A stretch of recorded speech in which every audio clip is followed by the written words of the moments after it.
Por favor, coloquen su nombre completo y número de carnet y más adelante les vamos a enviar el enlace para que puedan llenar el Google Form de la asistencia final.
Bienvenidos jóvenes, buenas noches. Por favor, coloquen su nombre completo y número de carnet para hacer constar su asistencia. Iniciamos en 5 minutos.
Buenas noches, jóvenes, bienvenidos. Gracias a todos por su puntualidad. El día de hoy vamos a tener una clase un poco rápida.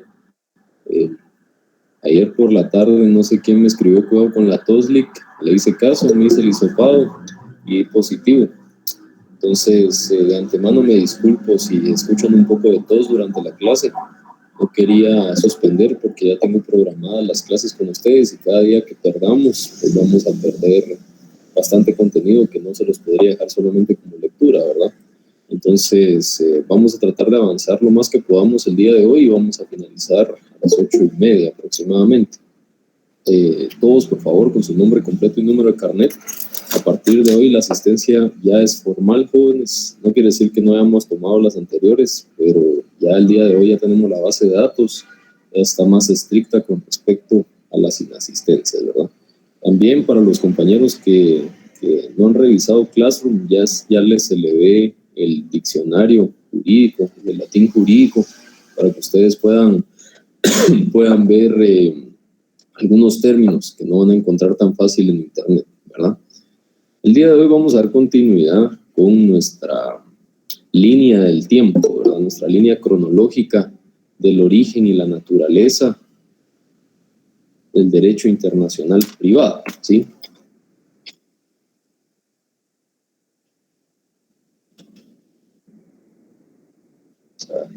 Ok, me comentan si pueden ver la presentación, jóvenes, por favor. Sí, licenciado. Sí, se ve. Sí, Lico. Ok, entonces finalizamos el día de ayer con el tema de las cruzadas, ¿verdad? Y ya a partir de las cruzadas realmente nosotros vivimos un periodo de una pausa, ¿sí? Y tal vez en algunos momentos de un retroceso, el oscurantismo, ¿sí? En donde no hubieron avances ni tecnológicos, ni legales, ni sociales, ¿verdad? Entonces, después de las cruzadas, nosotros vamos a encontrar el primer acercamiento al perfeccionamiento del derecho internacional privado con el Tratado de Westfalia. ¿Alguien ha escuchado del Tratado de Westfalia, jóvenes? ¿Qué dio origen o qué fue lo que surgió a través del Tratado de Westfalia?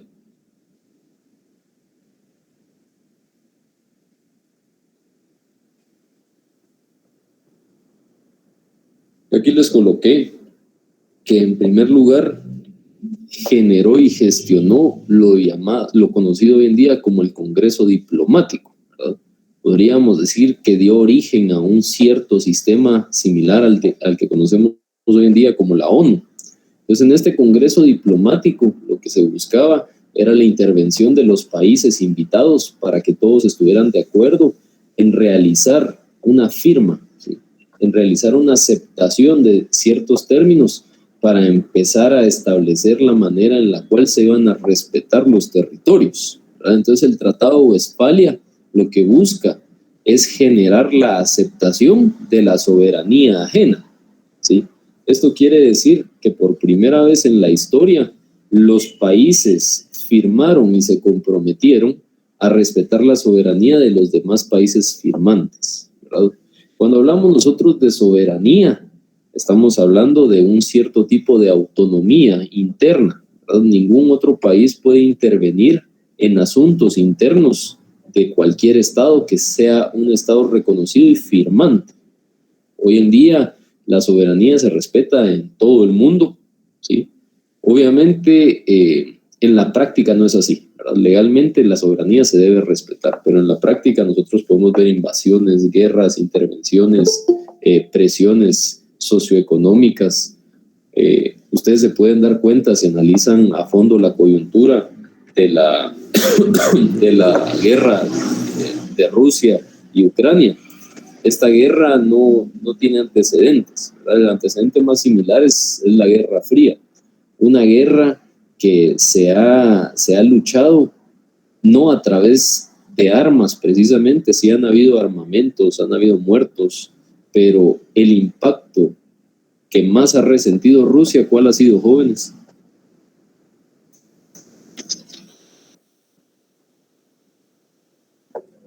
Las sanciones económicas que le han puesto Estados Unidos. Así es, sanciones económicas, ¿verdad? Y no solo Estados Unidos, ¿verdad? Al principio China, cuando China no quería formar parte, después ya vimos de que ya tomó una orientación, pero la Unión Europea, Estados Unidos, ¿verdad?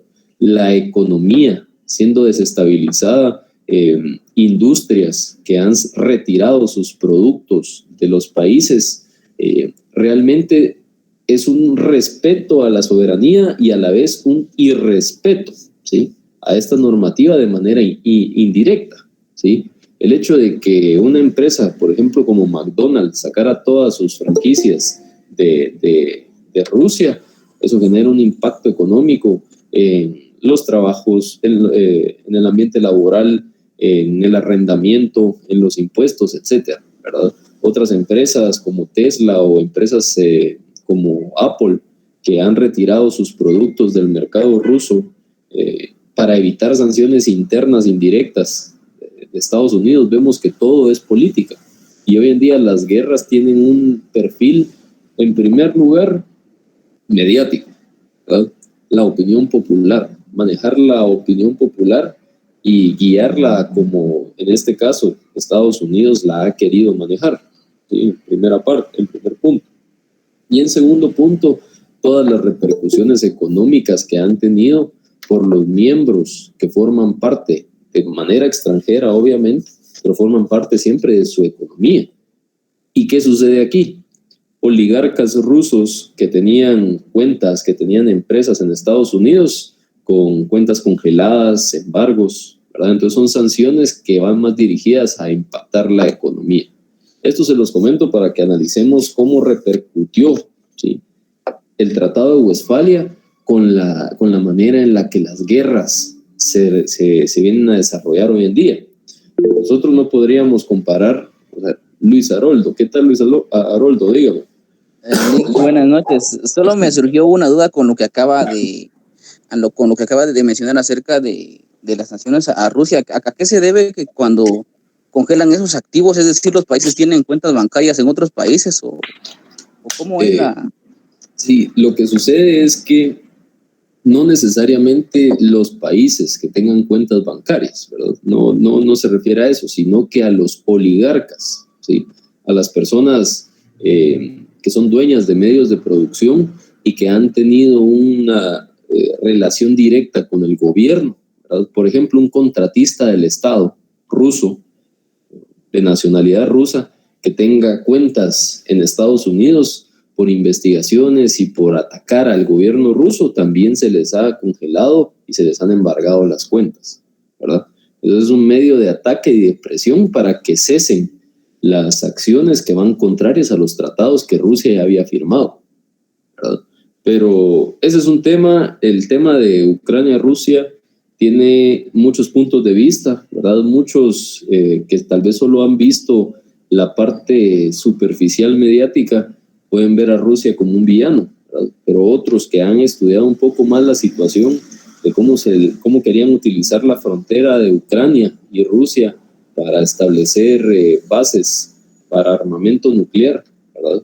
Entonces vemos ahí con la OTAN, vemos ahí cómo Rusia también tiene un punto, ¿verdad? Entonces realmente no hay una justificación nunca para la guerra por lo que conlleva, ¿verdad? Las muertes de personas que no tienen nada que ver en este conflicto, pero analizamos cómo el impacto económico se utiliza como un ataque directo, tratando de respetar la soberanía y tratando de orientar la opinión pública, ¿sí? Porque aunque no lo crean, el hecho de orientar una opinión pública puede generar de que se gane o se pierda una guerra, ¿verdad? Con los apoyos, etcétera. Vean, el presidente visitó Ucrania. La portada de Estados Unidos decía: el Kremlin desconoce al mandatario de Guatemala y asegura de que realizó la visita para agradar los intereses de Estados Unidos. Entonces nosotros vemos ahí cómo es una lucha de poderes y nos utilizan como intermediarios para enviar mensajes muchas veces, ¿verdad? Entonces, este Tratado de Westfalia fue el primero en reconocer la soberanía de los estados, ¿verdad? Un gran precedente para el derecho internacional público y privado. Posteriormente, tenemos la independencia de los Estados Unidos de América, ¿verdad? La independencia de los Estados Unidos delimitó y creó el principio de la autodeterminación de los pueblos. ¿Qué es la autodeterminación de los pueblos, jóvenes? Nosotros también tenemos un antecedente de autodeterminación de los pueblos. Es mantener su soberanía. Muy bien. ¿Y en qué está basada o en qué radica?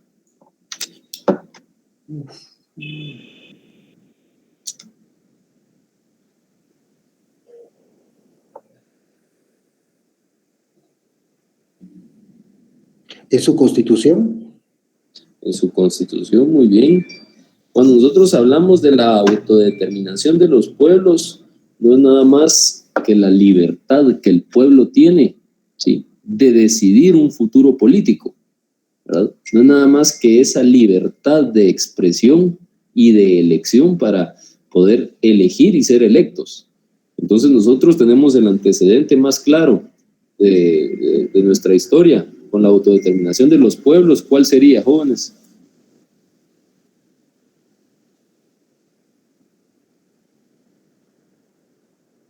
¿Cuál será nuestro antecedente de la autodeterminación de los pueblos en Guatemala?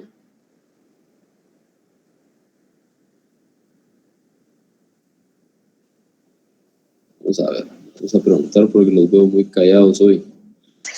¿Podrá ser la independencia de la corona española? La independencia de la corona española, así es. Al momento de que nosotros imitamos, ¿sí?, o fomentamos estas actitudes que globalmente se iban desarrollando, al independizarnos de la corona española, Guatemala tuvo que desarrollar mecanismos para volver a llenar las arcas del Estado, porque dependíamos tanto administrativamente como financieramente de la corona española, ¿verdad? Entonces, si queremos tomar nuestras propias decisiones, tenemos que generar nuestros propios ingresos, ¿verdad? Y si analizamos bastante la historia, ahí vemos la necesidad de convertir a Guatemala en un país con una tendencia agrícola a la exportación, ¿verdad? Y mayormente con la exportación del café, ¿verdad? ¿Cómo fue que se empezaron a manejar estos mecanismos para fomentar un cultivo interno forcivoluntario, ¿verdad?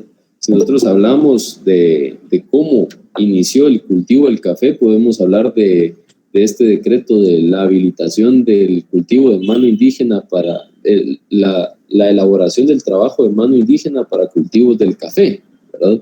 Que era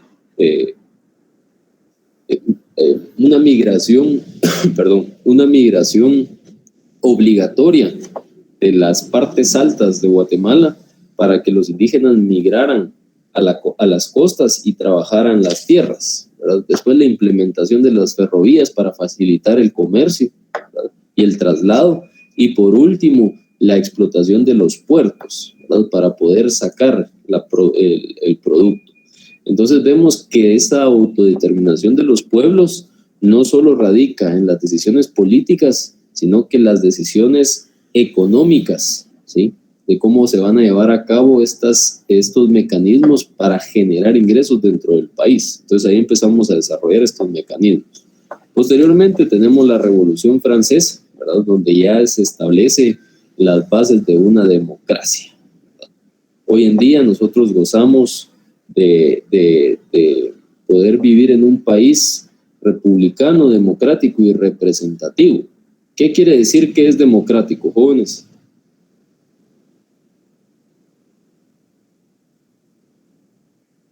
Elección popular. Una elección popular, ¿verdad? ¿Qué quiere decir que es republicano? ¿Por qué somos una república? Por nuestro Congreso. Por ahí vamos, por ahí vamos. ¿Por qué somos una república? ¿Y solo hay un gobierno, licenciado? Por ahí vamos. Un presidente. ¿El poder se radica sobre el pueblo, Lic? No, eso es democracia. Por ahí también vamos. Somos una república porque el poder no está centralizado en una sola persona o en un solo organismo, ¿sí? nuestros poderes están divididos en 3 organismos principales. Y si lo analizamos a profundidad, nosotros tenemos 3 presidentes. El presidente del organismo ejecutivo, el presidente del organismo legislativo y el presidente del organismo judicial, ¿verdad? La elección más popular, la elección más famosa por la carencia de requisitos y la carencia de cuestiones administrativas que posee, es la elección del presidente, ¿verdad? Del organismo ejecutivo. Esa es la elección más famosa y nosotros pensamos, es el presidente de Guatemala, pero realmente nosotros tenemos 3 presidentes, ¿verdad, jóvenes? En los 3 organismos que tienen distintas funciones, todos ellos. Y si ustedes analizan la teoría de frenos y contrapesos, pueden ver de que se hace esta división de poderes con cualidades en cada organismo para poder frenar y limitar el actuar de otro organismo que se quiera extralimitar. En Guatemala podríamos dar 1000 ejemplos de cómo se han extralimitado, pero la formación legal y el crear estas normas con este mecanismo tiene esa cualidad. Y en el derecho internacional privado se contemplan en su mayoría el consenso de las normativas estableciendo, ¿sí?, que estas relaciones van a ser dilucidadas por el organismo judicial de cada país, ¿verdad? Lo vimos en las presentaciones anteriores. En el derecho internacional público, ¿cómo se resuelven los conflictos, jóvenes? ¿O quiénes resuelven los conflictos?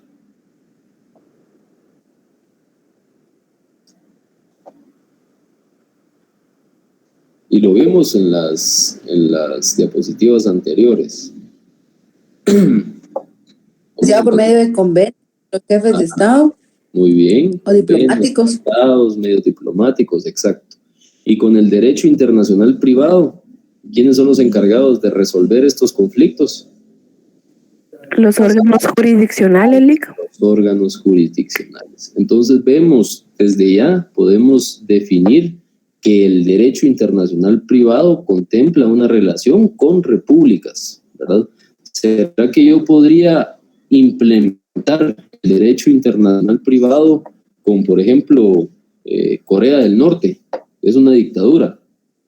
Yo podría manejar un tema de resolución de conflictos con Corea del Norte en el derecho internacional privado.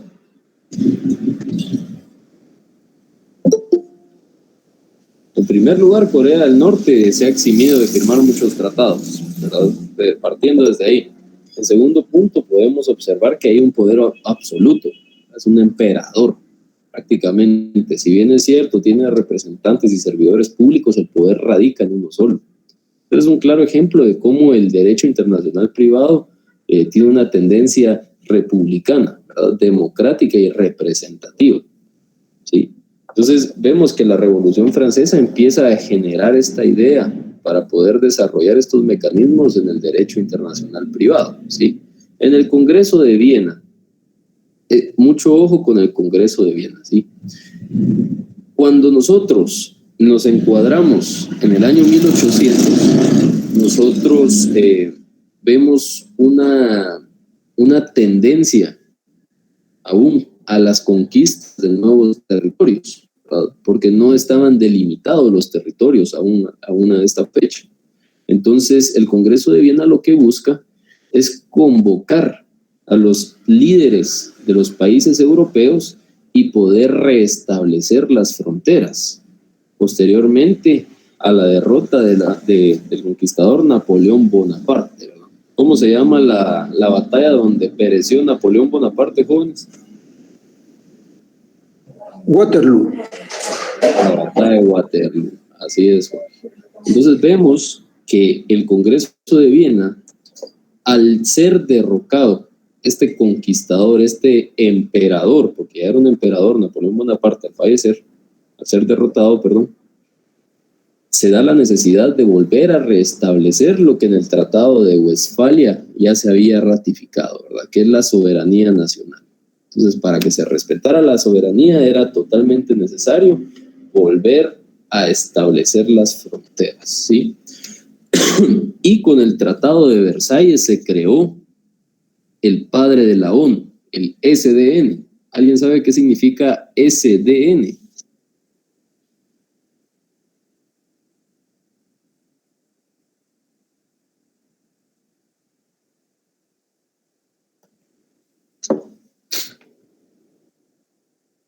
El antecesor de la Organización de las Naciones Unidas. Jóvenes, ¿cómo se llamaba? Sociedad de Naciones. Por ahí vamos. El Sistema de Naciones Unidas. De la Sociedad de Naciones o Sistema de Naciones Unidas, ¿sí? Porque en inglés son otras siglas, lo que busca es establecer un quórum de representantes delegados de cada país, ¿verdad? En aquel entonces eran los presidentes por la máxima representación. Posteriormente ya se delegaba, ¿verdad? Por la necesidad de tener consultas muy concurridas, los presidenciables no podían dejar el territorio tanto tiempo, ¿verdad? Entonces el sistema de Naciones Unidas lo que buscaba era generar un espacio donde se pudieran expresar, ¿sí?, las necesidades y proponer ciertas soluciones a conflictos entre los países.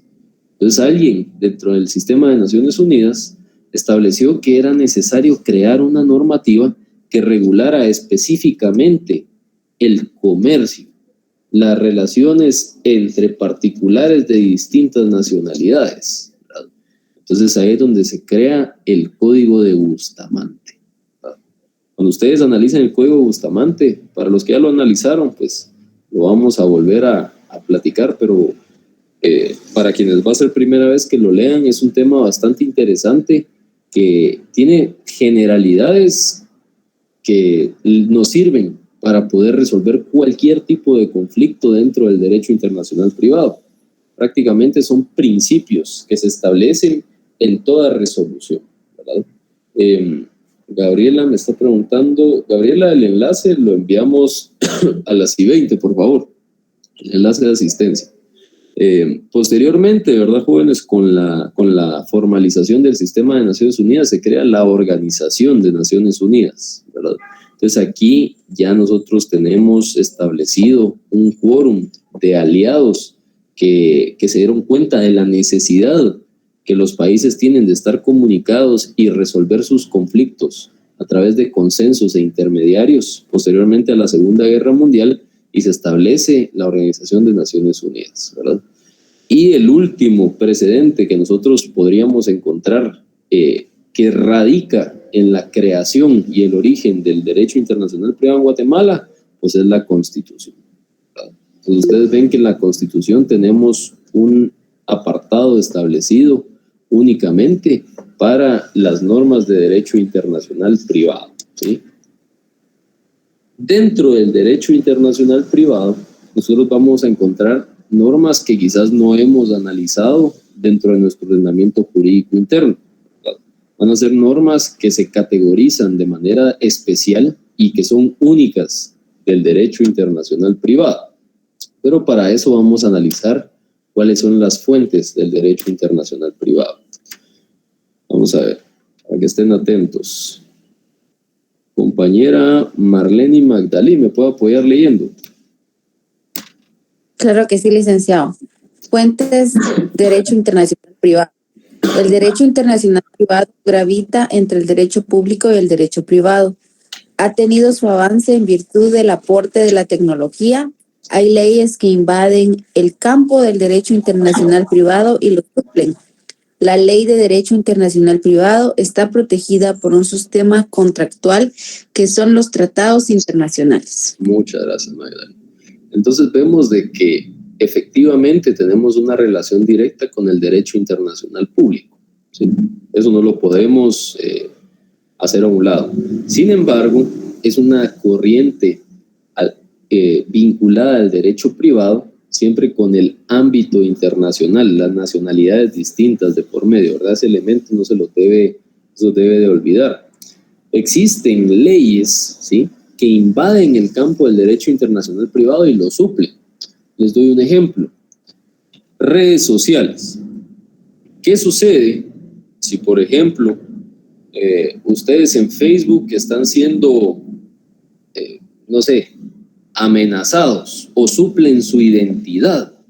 Imagínense que el día de hoy yo estoy, no sé, en Costa Rica y encuentro la foto del compañero Rafa Chinico Chacón, la pongo, hago un perfil con su nombre y vengo yo y empiezo a hacer cuestiones ilegales, ¿verdad?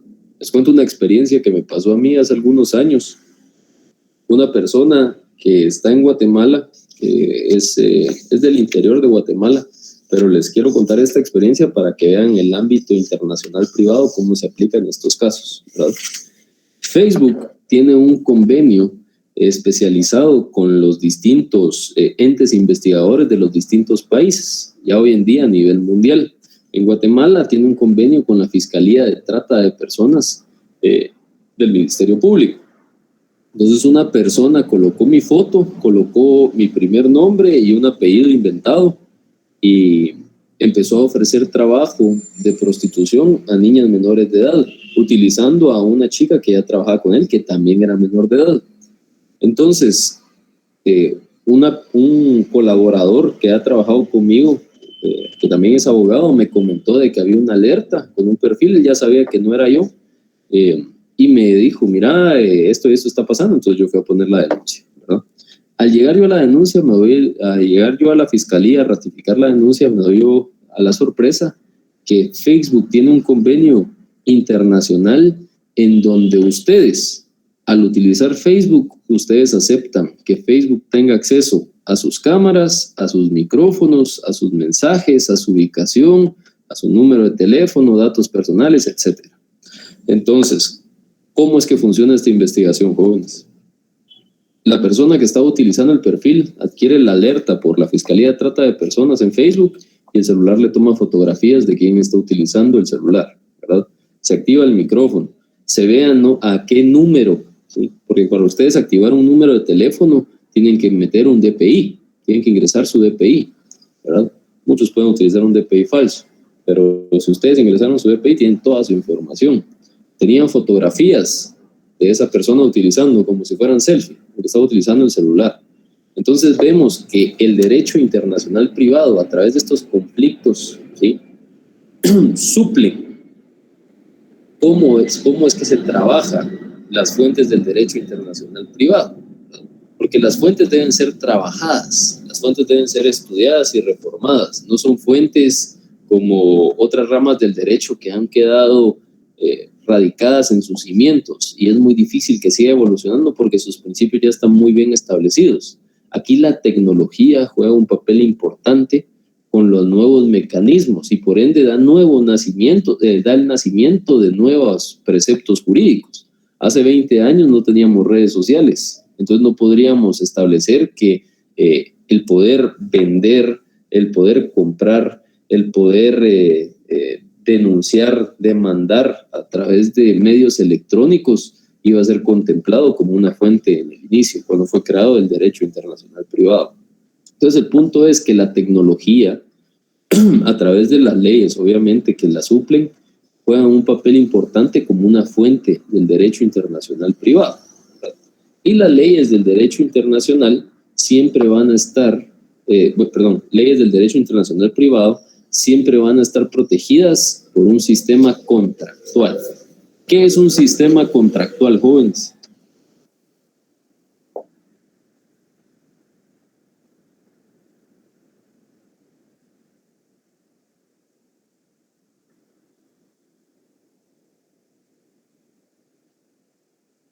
¿Qué es un contrato?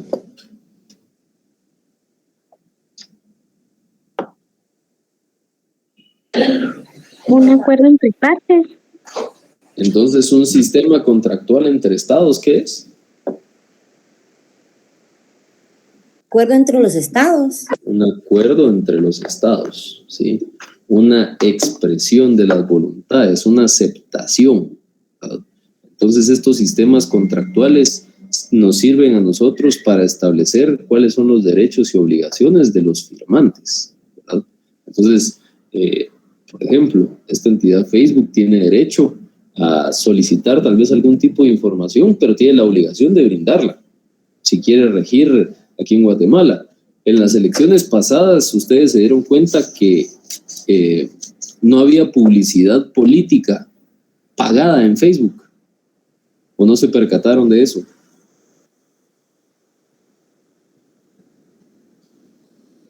Sí, el licenciado tiene razón, no había nada de eso. A menos de que los políticos publicaran y fueran sus redes orgánicas, pero pagado, publicidad pagada en Facebook no había. Pero ¿alguien sabe por qué? El Tribunal Supremo Electoral le prohibió a Facebook hacer ese tipo de propaganda, Lick. Así es, ¿y por qué le prohibió? La ley de partidos políticos prohíbe la propaganda. Solo hay ciertos medios que pueden, si se inscriben, pueden acceder a ella, a la propaganda. Así es, exactamente. Entonces Facebook no realizó su registro correspondiente como proveedor de medios publicitarios. Y Facebook tuvo un problema, porque imagínense cuánto dinero iba a recibir Facebook de publicidad de campañas políticas. ¿Se imagina esa cantidad más en Guatemala que todos gastan como si no hubiera mañana, ¿verdad? Entonces hubo una disputa, pero al final decidieron ya no seguir peleando porque efectivamente se demostró que no llenaron los requisitos internos. A pesar de que sus oficinas centrales estén en el extranjero, ellos pueden ser proveedores. Es un tema bastante interesante de analizar. Estas fuentes tienen origen en el derecho internacional privado, ¿verdad? Aquí ustedes van a ver una clasificación de normas un poco distinta a la que estamos acostumbrados. Entonces vamos a ver, para que estén pendientes. Compañero William Pérez, hágame el favor de apoyarme leyendo.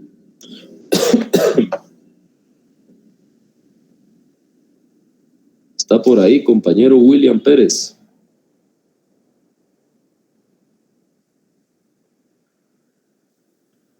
Recuerden, jóvenes, que si no contestan es porque no están en la clase y se toma como inasistencia, ¿verdad? William Pérez, ¿está por ahí? No. Dígame, Ahí está. Apóyeme a leer, William, por favor. Bueno, fuentes del derecho internacional privado.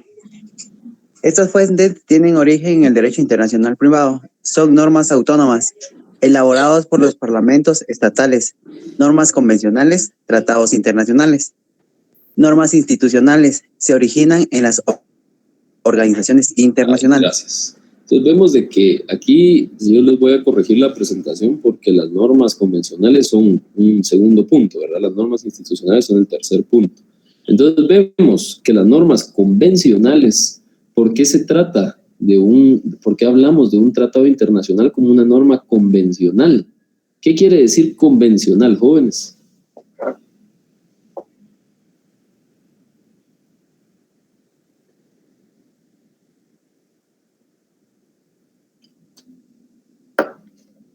Cuando yo convengo algo, ¿qué estoy haciendo?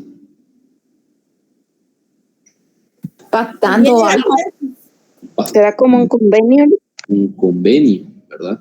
Entonces las normas convencionales, ustedes asimílenlas con convenios, ¿verdad? Con tratados internacionales, porque ustedes convienen como Estado realizar o no realizar tipo de acción, ¿verdad? O someterse a algún tipo de obligación.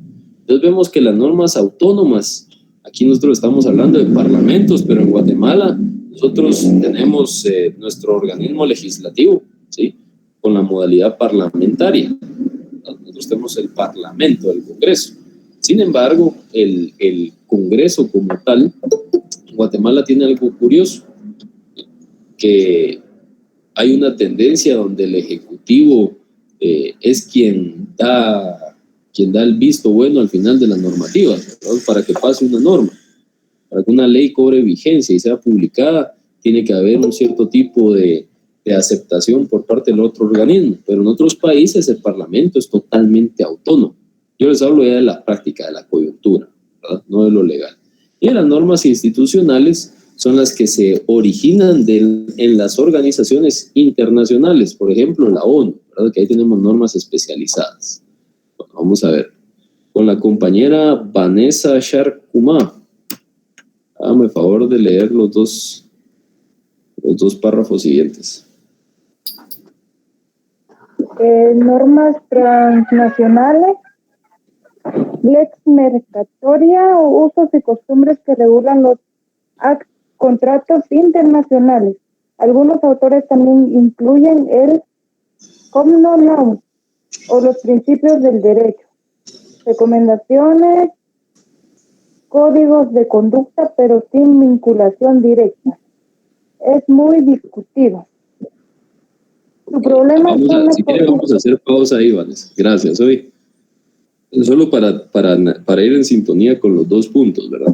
Cuando hablamos de lex mercatoria, ustedes deben de analizarla como la ley del mercante, ¿verdad? Antiguamente los barcos, los mercantes, realizaban ciertos pactos con los distintos pueblos para que cobraran menos aranceles, para que liberaran ciertas rutas, para tener bodegas de carga. Entonces, la lex mercatoria inició como un pacto entre los comerciantes transnacionales, ¿verdad?, provenientes de otros países.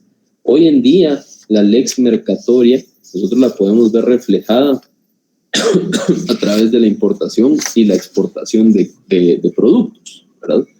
Y hablamos de que de cierto tipo de mecanismos para pactar este tipo de contratos mercantiles se utiliza la common law. ¿Alguien ha escuchado qué significa o qué es la common law? ¿Del inglés sería la ley común, licenciado? La ley común, muy bien. ¿Y qué quiere decir esto? ¿Qué es la ley común?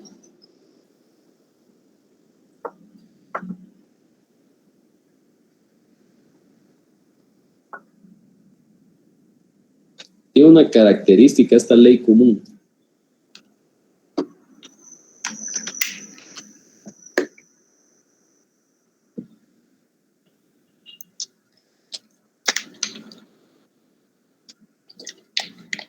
Voy a dar un ejemplo. ¿Será que la jurisprudencia se podría contemplar como una ley común?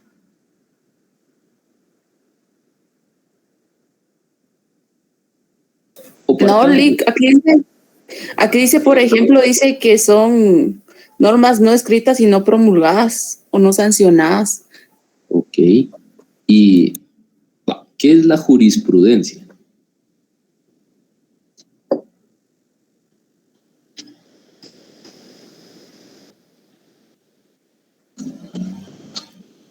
Conjunto de fallos o sentencias, licenciado. Ajá. Emitidas por la Corte de Constitucionalidad, licenciado. Ahí vamos, ajá. No solamente por la Corte, ¿verdad? Pero sí, por la Corte Suprema también. Pero tiene algo en común. Ya aquí el compañero nos escribió, con lo que ustedes me dijeron ya podemos armarlo, ¿verdad? La jurisprudencia es un conjunto o una serie de fallos, ¿sí?, contestados, resueltos en un mismo sentido sobre un asunto determinado.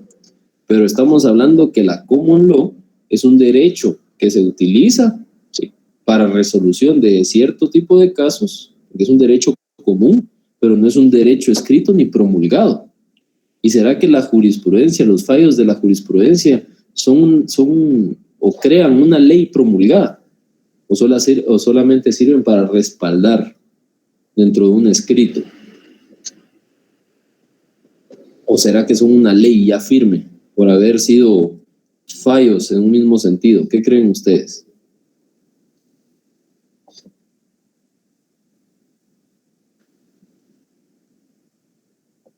Tal vez sí pertenece en este sentido a la common law, licenciado, porque como usted pues lo platicaba, obviamente, esta jurisprudencia no se marca como una ley específica, ¿verdad? Sino como solo un precedente. Así es. Entonces, con la common law nosotros vemos que algunos autores la incluyen dentro de las normas transnacionales, ¿verdad? Es decir, la common law trata de adaptar dentro de estas normas transnacionales la jurisprudencia, ¿verdad? Es decir, si ustedes se dan cuenta, analizamos la naturaleza de la jurisprudencia. ¿Cuál es la naturaleza de la jurisprudencia, jóvenes? Es una palabra.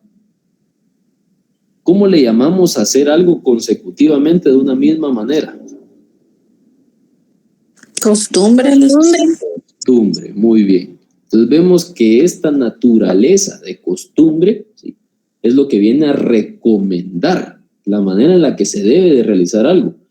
Más no quiere decir que sea obligatorio, que sea algo impuesto, como lo es una ley promulgada, ¿verdad? Es un tema bastante interesante cómo la aplicación del common law busca establecer ciertos principios no escritos para llenar algunas lagunas legales. Recuerden que para eso es, ¿verdad? Si nosotros tenemos establecido una norma clara y precisa, ¿sí?, la jurisprudencia va a venir a regir. Permítanme. Compañeros, ya les mandaron su enlace Google Forms. Por favor, háganme el favor de llenar todos los campos para que tengamos la base de datos y ya con esto ya tenemos sus asistencias e inasistencias, ¿verdad? Entonces les comentaba, jóvenes, cómo la lex mercatoria o la ley del mercante se estableció en primer lugar a pura costumbre. Siempre se estableció como costumbre.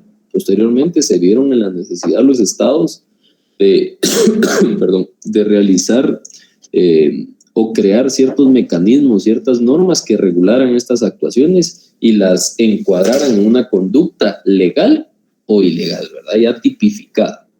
Entonces este common law nos da la apertura de poder utilizar esta información jurisprudencial para poder aplicarla en ciertos casos, ¿verdad? También nos explica, vamos a ver,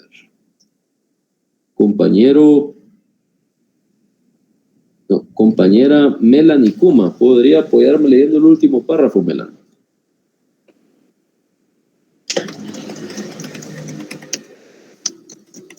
Sobre una norma, ¿sí?